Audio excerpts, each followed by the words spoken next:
ये विनोबा भावे वो व्यक्ति थे जिन्होंने डाकुओं को आत्मसमर्पण पकाया। उनसे एक पत्रकार ने उस जमाने में पूछा कि आप सबसे बड़ा पुण्य क्या मानते हैं?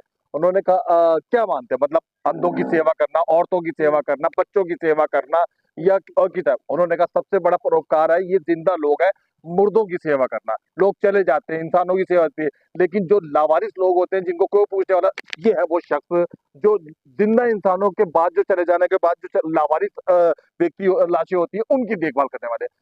अंधे को कोई भी रास्ता पार करवा देता है, किसी औरत पे दया खा के सिलाई मशीन कोई भी दे देता है, किसी बच्चे को कॉपी किताब कोई भी व्यक्ति देने को तैयार होता है, लेकिन कोई व्यक्ति जिसका कोई नामो निशान नहीं आता, पता नहीं वो गुजर जाए, उसकी कोई देखभाल नहीं करता, ना दिल्ली पुलिस, ना एमसीडी, ना कोई भी। ये शख्स आगे बढ़े। ये संजय शर्मा जी हैं, हम इस समय बुद्ध विहार शमशान घाट के अंदर मौजूद है। संजय जी, मैं चाहता हूँ दर्शकों को पहले आप अपने बारे में बताएं। संजय कुमार शर्मा जी। मैं यहाँ जो मंगोलपुरी शमशान घाट है जी। इसमें एज ए सुपरवाइजर समझे या यहाँ क्रिमिशन ग्राउंड में जो मुर्दा फूकने वाले पंडित जी हैं, वो जैसे आप जो समझना चाहें मैं वही सेवा करता हूँ। और यहाँ पर जैसे अभी आपने बताया कि मुर्दों की सेवा करने के लिए, तो यहाँ जो शमशान घाट में हमारे यहाँ लावारिस डेड बॉडी आती हैं, उनका ट्रस्ट की तरफ से हम पंडित जी मिल करके दाह संस्कार फ्री में करते हैं। उसका कोई चार्ज नहीं लेते, फ्री में करते हैं। और जब उनकी अस्थियां यहाँ रह जाती है, उनको कोई लेने नहीं आता, तो उन अस्थियों को भी हम दिल्ली से हरिद्वार लेकर के जाते हैं, कनखल सती घाट पे उनका विसर्जन करते हैं। और पूरे विधि विधान के साथ दूध की धारा में उसका विसर्जन होगा, उनके पिंडदान होंगे अज्ञात नाम से, और उनके लिए हवन कुंड में आहुति दी जाएगी। उसको विसर्जन करना, पूरा कार्य संपन्न करना, ये हम अपना कर्तव्य समझते हैं। और इस शमशान घाट के थ्रू हम पहले भी 2-3 बार ले जा चुके हैं। इस बार भी हमारा प्रोग्राम है कि हम 26 अप्रैल को दिल्ली से और अपने यहाँ की जितनी लावारिस अस्थियां हैं उन सभी को इकट्ठा करके दिल्ली से हरिद्वार कनखल ले करके जाएंगे। कैसे कैसे मन में विचार आया शर्मा जी? आप अगर ये बताते मैं गुरुकुल खोल रहा हूँ, मैं स्कूल खोल रहा हूँ, मैं शर्मा जी हूँ तो समझ में आता, लेकिन वो लावारिस लाशें जिनके लोगों का अता पता नहीं है, उनको सही ठिकाने पे पहुंचाने का मन में ये परोपकारी विचार कैसे आया? सर, अपनों के लिए तो यहाँ दुनिया को देखते हैं कि अपनों के लिए तो हर कोई आ जाता है, लेकिन जिसका कोई नहीं होता उसके लिए कोई नहीं आता। ये सीन हमने कोविड में भी देखा है कि अपनों ने अपनों को हाथ नहीं लगाया, लेकिन हमारे जैसे शमशानों में काम करने वाले जितने भी थे सब ने उनका दाह संस्कार किया है। तो इसलिए हमारा मन ये करा कि भाई जैसे हम पहले भी कई बार ले जा चुके हैं, तो हमारे पास जब इकट्ठी हो जाती है तो हम इनको हरिद्वार गंगा जी में विसर्जन करते हैं। थोड़ा बातों को सरल करते हुए दर्शकों को बताएं कि ये गुमनाम लोग, ये गुमनाम अस्थियां किस तरीके से एकत्रित हो पाती हैं, कहाँ पर? सर, ये जैसे कोई गली मोहल्ले में किसी का कोई नहीं है, लावारिस है, उसको ले आए, कानूनी कार्रवाई करके हम उसका दाह संस्कार कानूनी के तरीके से जो प्रक्रिया है कागजी कार्रवाई की, वो करके हम उसका संस्कार कराते हैं। उसके अलावा जो कानून के दायरे में जो प्रशासन वाले लोग, पुलिस वाले लेकर के आते हैं, वो डेड बॉडी जो लावारिस होती है उसका दाह संस्कार करके उसकी अस्थियां हम इकट्ठी करके रखते हैं समय पर। जैसे समय पे हम उनको लेकर के जाते हैं। तो ये मेरा नहीं, हमारे शमशान घाट में हम 2-3 भाई हैं मिल करके जो इसमें पंडित का काम करते हैं, तो वो हम सारे मिल करके इस कार्य को करते हैं।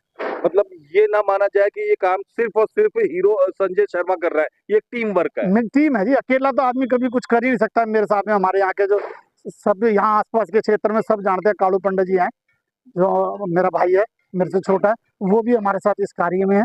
और मैं हूँ, एक वो रिश्तेदार अपना भाई है, वो भी इस कार्य में, तीनों जने हम यहाँ मैन पंडितों में गिनती है। तो हम लोग यहाँ वो कार्य करते हैं और यहाँ की संस्था हमें पूरा सहयोग करती है, तन मन और धन से। ब्रह्म शक्ति ट्रस्ट है जो एमसीडी की तरफ से संचालित, जिसको किया गया है ये शमशान घाट, वो संस्था चलाती है और वो हमें फुल सपोर्ट करते हैं कि भाई आप ये काम करो। इस अप्रैल 2026 में आप ये पहली बार करने जा रहे हैं या रिपीट पहले भी कर चुके हैं? हम पहले भी कर चुके हैं, पहले हम 2-3 बार हम पहले कर चुके हैं, इस बार चौथी बार है हमारा ये प्रोग्राम। अच्छा, मतलब पूरा कोशिश का टारगेट ये होता है कि भी कम से कम 100 से ऊपर हो और हर एक बंदा एक कलश को लेकर के वहाँ विसर्जन करे, जिससे कि ये उसको भी तसल्ली हो कि हम आसपास के क्षेत्र वालों को बुला करके उसके साथ लेकर के चलते हैं कि भाई आप अपने हाथ से एक कलश का विसर्जन करें। आपको भी पता लगे कि भाई यहाँ जो पंडित जी हैं जो ये काम कर रहे हैं, ये कोई पर्सनल स्वार्थ में नहीं कर रहे, ये सेवा भाव से काम को कर रहे हैं। तो इस बार लगभग मतलब कितने लोग जो है वो साथ में जाएंगे हरिद्वार? उम्मीद है लगभग इस बार भी 100 के आसपास लोग हमारे साथ जाएंगे और हमारा अपना टारगेट ये है कि 101 कलश तो हम लाजमी लेके जाएंगे और वो हमारे पास है भी अवेलेबल इस टाइम। इतने लोगों की अस्थियां हैं हमारे पास। एक लोगों की। हाँ और ये जी। कब से मतलब जमा हुई है इतनी, अगर बात करें तो? उसका तो यह कि जैसे अब हमने पिछले 1 डेढ़ 2 साल से अपने पास से भी है, कुछ दिल्ली के जो शमशान घाट है शमशान घाट उनसे भी से ली है, आती हैं। उनसे भी हमने ली है। और वैसे समय समय पे जैसे दिल्ली में और भी कई संस्थाएं हैं जो आते हैं, वो ले जाते हैं हमारे यहाँ से, बिल्कुल। तो वो भी ले जाते हैं, वो भी करते हैं। लेकिन इस बार फिर अपना मन बना के भी अब की बार हम भी कर रहे हैं। और तो इस ठीक है। बार किस तरीके से ये प्रोसीजर आप पूरा करते हैं? हजारों लाखों दर्शक देख रहे हैं, उनमें से कई ऐसे भले लोग हैं जो आपके साथ इसमें शामिल होना चाहेंगे। किस तरीके से आप प्रोसीजर, कहाँ से यात्रा शुरू होती है और किस तरीके से जाती है? हम ये यात्रा दिल्ली अपने इसी मंगोलपुरी शमशान घाट से लेकर के चलेंगे और उस यात्रा को हम दिल्ली से कनखल हरिद्वार तक लेके जाएंगे। हमारा टारगेट ये होता है कि हम यहाँ से उसको, जैसे कहते हैं ना, एक बड़े बुजुर्ग को बैंड बाजे के साथ विदा करते हैं, जी, तो उसमें बड़ा बुजुर्ग भी है, हो सकता है कोई जवान भी हो, तो सभी को पूरे विधि विधान से यहाँ से मंत्रों के साथ उच्चारण करके उसका बैंड बाजे के साथ उसका यहाँ से कलश को, यात्रा को निकाला जाएगा।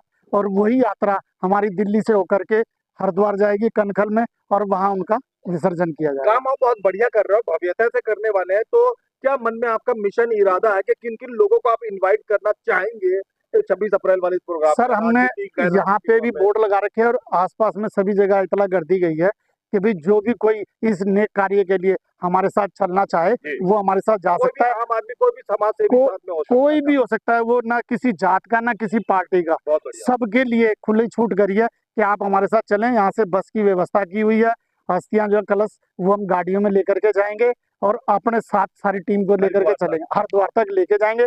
वहां जैसे रात हो जाएगी तो रात को वहाँ कनखल में रुकेंगे। अगले दिन सवेरे सूचे मुंह उनका विसर्जन किया जाएगा, उसके बाद जलपान दिया जाएगा। जी आपने हमें समय दिया उसके लिए बहुत बहुत धन्यवाद। जी, धन्यवाद। वो पीछे देखिए दर्शकों, आपको बड़ा सा बोर्ड नजर आ रहा है, उधर देखिए, मैं आपको बड़ा करके दिखा रहा हूँ। आप ये देखिए, लिखा है सैनिक के परिवार के किसी भी सदस्य का अंतिम संस्कार की सारी क्रिया निःशुल्क। ये शमशान घाट तो दिल्ली में कई सारे हैं। संजय शर्मा जी, आप इस शमशान घाट के प्रबंधक हैं, ये आपने प्रक्रिया कैसे और क्यों सोच के शुरू करी? सर, जिन्होंने देश के लिए, सैनिक ने बॉर्डरों पे अपनी जानें लगा दी, या जो वीर गति को चले गए, या जो आज भी वहाँ से ठीक ठाक अपने परिवार में रह रहे हैं, ये उनके लिए सिस्टम बनाया हमने कि तो जो जिन्होंने लोग देश फौज के में लिए शहीद सेवा- हो गए, पहाड़ों पे जिनकी मृत्यु हो गई, उनके घर वाले यहाँ लेकर आ गए दिल्ली में, तो ये शमशान घाट उनसे कोई पैसे नहीं लेता। नहीं लेगा। और क्या नाम है, अगर किसी और जगह किसी जंग या आतंकवादी घटना में भी लड़ते लड़ते शहीद हो जी, गए, जी, इस बिल्कुल। तरीके के किसी भी उनके लिए- सैनिक उनके लिए नहीं सर, लेते। सैनिक के लिए बिल्कुल फ्री है। अच्छा। और सैनिक के परिवार के लिए, क्योंकि यानी उसी फौजी की अगर धर्मपत्नी भी सफरवास करती है तो भी कोई? जी अच्छा, बिल्कुल फ्री, निःशुल्क। ये कब से आपने ये प्रबंधन का ये सर अभी हमने थोड़े दिन पहले ये अच्छा सिस्टम, मतलब जनवरी से समझ लो, हमने इसको लागू किया अपने यहाँ। जी जी, तो अभी तक कोई इस हाँ, तरीके 5-6 की? कर चुके हैं सर। ठीक, बहुत बड़े दर्शकों, आपने देखा है ये इतनी ज़्यादा, मतलब देशभक्ति सब दिखाते हैं। फौजी भाइयों के लिए गाने प्रोग्राम होते हैं, फौजी भाइयों के लिए लोग ब्लड डोनेशन कैंप शुरू करते हैं। लेकिन अब ये देखिए, ये प्रक्रिया बिल्कुल अलग हट कर रहा है। इन संजय शर्मा जी ने सामने, आप देखिए, सैनिक और सैनिक के परिवार, यानी कि सिर्फ फौजी नहीं, फौजी की पत्नी या उसके ईश्वर न करे किसी रिश्तेदार का भी देहांत होता है तो यहाँ पर निःशुल्क करा जाता है। देखते रहिए।